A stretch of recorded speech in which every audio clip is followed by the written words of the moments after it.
This is America's Roundtable from Washington, D.C., an initiative of the U.S.-based think tank, the International Leaders Summit. I am Joel Adensami, your co-host, joined by Natasha Srdoc, economist and co-founder of the International Leaders Summit. You can subscribe to America's Roundtable on Apple Podcasts and via YouTube on International Leaders Summit. America's Roundtable brings together leading voices from business, government, media, and the public policy arena. We thank you for tuning in to America's Roundtable. We thank each one of you, our engaged listening audience via the Pledge Radio in Michigan, Lancer Broadcasting in the Midwest, for joining us on America's Roundtable from Washington, D.C. Today, we are truly honored to have a very special guest on America's Roundtable. Donald Trump Jr. is an innovator and business leader. He's Executive Vice President at the Trump Organization and has worked in the company's real estate, retail, commercial, hotel, and golf interests. Donald Trump Jr. holds a bachelor's degree in finance and real estate from the Wharton School of Finance at the University of Pennsylvania. He's a senior official and part of the leadership team on the Trump 2020 presidential campaign. It's great to have you join us. Welcome, Don. Welcome, Don. Good to be with you guys. It's my pleasure. Great to have you join us. We commend President Trump's leadership for growing the U.S. economy and asserting the United States' principal leadership in the world for the benefit of America's citizens. On the economic front, under President Trump's leadership, the U.S. economy was growing sustainably and recorded the lowest unemployment rate in 50 years, just 3.5%. President Trump brought corporate tax rate from 35% to 21%, which removed incentives for the U.S. multinational enterprises to keep cash abroad, which accumulated to some $1 trillion by the end of 2017, and the lower rate brought back some 80% of these cash holdings. And we recently talked to Secretary Carson, who shared about opportunity zone incentives, a bottom-up approach with private investors creating jobs by investing in low-income, underserved economies. As America begins its path of economic recovery after the COVID-19 pandemic lockdowns, this initiative is a unique endeavor to fuel job creation and economic growth.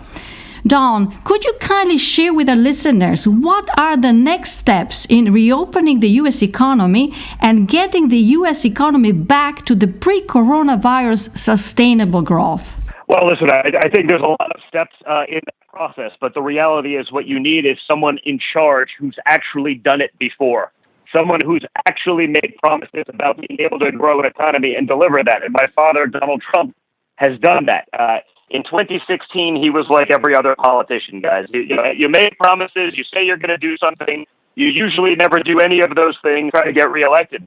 Donald Trump actually did it. There was not a single economic metric where we were not better off under the Obama-Biden administration prior to that, and really almost any other before that even. So Donald Trump made promises. He delivered on those promises. He knew how to get it done by cutting regulation, by letting businesses decide what to do with their money, by cutting taxes so that you can decide what to do with your money. When you look at this Joe Biden tax and spend, it would literally destroy the American economy. It would take it to nothing. And there's a reason that Joe Biden's been in Washington, D.C. for 50 years, yet you can't name any of his accomplishments because he has none. He's a bureaucrat. He's never signed the front of a paycheck. He's never created a job. He's never done anything in the economy. He's only been a D.C. swamp creature. So you need someone that can do that can take it on, someone that's done it before, and that's how we're going to get out of this crisis, by growing it with common sense conservative practices, not the nonsense that Joe Biden is doing with the Bernie Sanders joint Biden. That's the Communist Manifesto of the new era. According to a Pew Research report, 55% of the U.S. adults now get their news from social media. And in your earlier book, a New York Times bestseller titled Triggered, How the Left Thrives on Hate and Wants to Silence Us, you carefully outlined the schemes of how the left and the army of progressives use tactics to smear conservatives and push them out of the public square, from online shadow banning to fake accusations of hate speech. And you also bring to the table your own experiences knowing what took place in communist Czechoslovakia from your childhood summers in Eastern Europe, and how it developed your political thought process and your understanding of the significance of the West's rule of law based on the Judeo-Christian values and the principles which uphold liberty and freedom of speech. Recently, Don, your Twitter account was restricted, blocking your ability to tweet.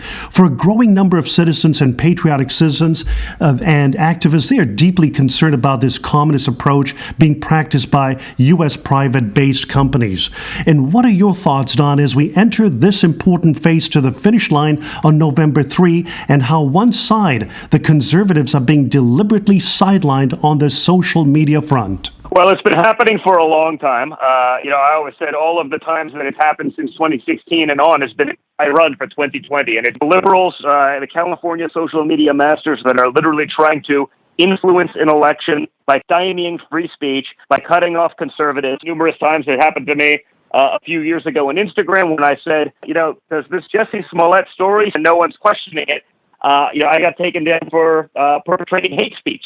Turns out it seems like I was right, but that doesn't matter. The reason I got taken off of Twitter last week was because I had the gall to post of about a dozen doctors, actual medical professionals, treating people for COVID-19 with hydroxychloroquine. And I just said, wow, these are doctors that are risking their life. And what they're saying is so contrary to the narrative that's being crammed down my throat every day. But you have a mainstream media that's mongering that the left and the Democrats and the social media masters are for their goal of electing Joe Biden. If we can keep fear rather than putting out other information, rather than letting Americans think for themselves, rather than CDC and other agencies that flip-flop on what we should do, whether masks are effective, whether hydroxychloroquine is effective, et cetera, et cetera. You can see there's not a consensus. There was another study from the Henry Ford Institute saying the same thing.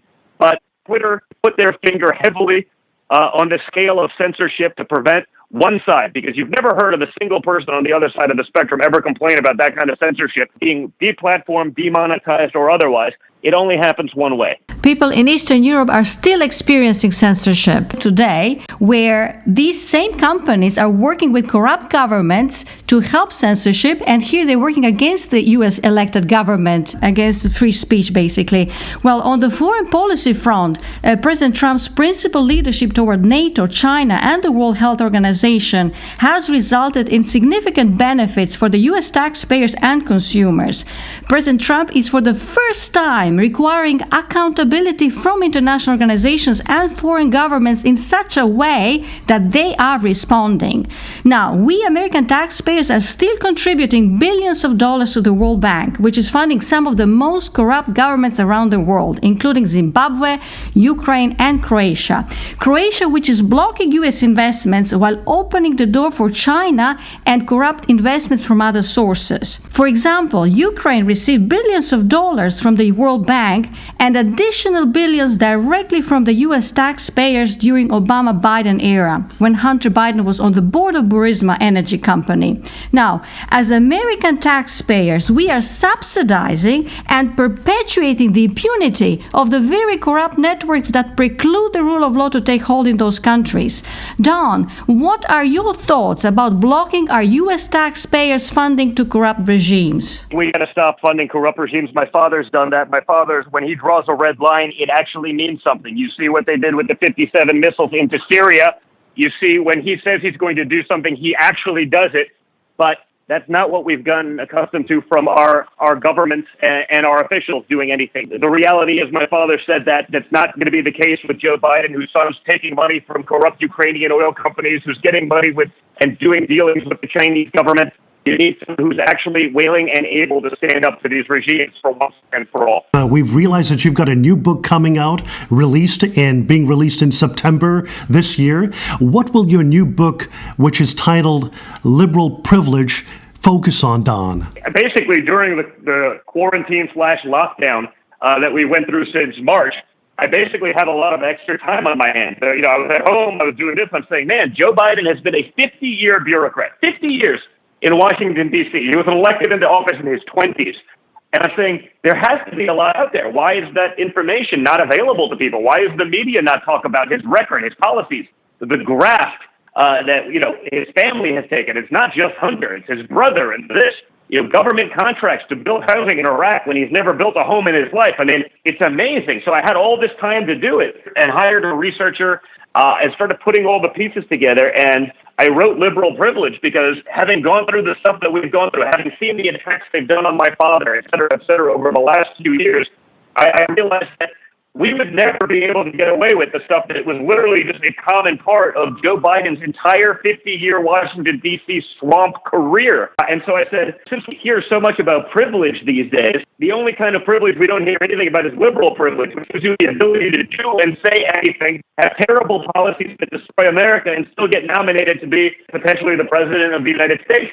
That would never fly with conservatives. So I wrote Liberal Privilege. I actually decided to self-publish it so that I could get it out with the right message without, any editorial process. And so donjr.com, and I think it's going to be awesome. When looking at the important decision on November 3, voters will have the opportunity to choose President Donald Trump based on the merits of his accomplishment in just 3.5 years and his bold leadership on implementing real reforms, tax reform, removing burdensome regulations, and the new trade agreement with Mexico and Canada, creating a level playing field. And comparing that to Joe Biden's 50-year career in Washington, D.C., guarding failed policies and the concerns of Biden's massive new tax hikes that are being proposed. Don, what is your message to the voters, our fellow Americans in Michigan, the Midwest, and the rest of America? Well, just look at Joe Biden's tax and spend plan. He wants to take your taxpayer dollars to give free health care to illegals, free housing for criminals coming out of prison, give you the privilege of paying for the benefits of those who aren't even here legally, and they would get better benefits and more of them than you would for your own family. So it would destroy middle America. It would destroy jobs. He would allow for the rise of China to become the juggernaut that it is, from a country that had the economy the size of the Netherlands. That was Joe Biden pushing for their joining the World Trade Organization, giving them every benefit, letting them steal our IP for decades. The reality is this, guys. If Joe Biden knew how to fix the economy, if Joe Biden knew how to do anything, why didn't he do it? He's had half a century in Washington, D.C. to get it done, and he hasn't. You can't name a single accomplishment of his, but now he's the right guy for the job.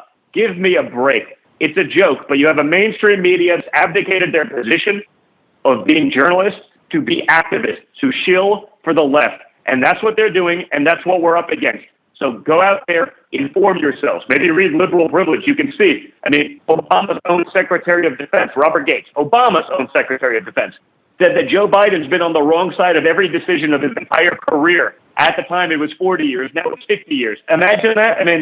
This guy could be president of the United States. He can't remember where he is 50% of the time. He's going to deal with President Xi. You see the massive push to have Joe Biden not debate Donald Trump. He can't debate Donald Trump. He's afraid to do that. This is the insanity that we're up against, and you have the left just blindly going all in. People have a very important decision to make, and it's the decision between a future of freedom or a future of socialism and communism. Choose wisely, folks. Thank you so much indeed for joining us on America's Roundtable. We appreciate your principled leadership. And for those that are interested in this great book coming out, Liberal Privilege, go to donjr.com and order your book as soon as possible. Thank you, Don. Thank you, guys. Have a good one.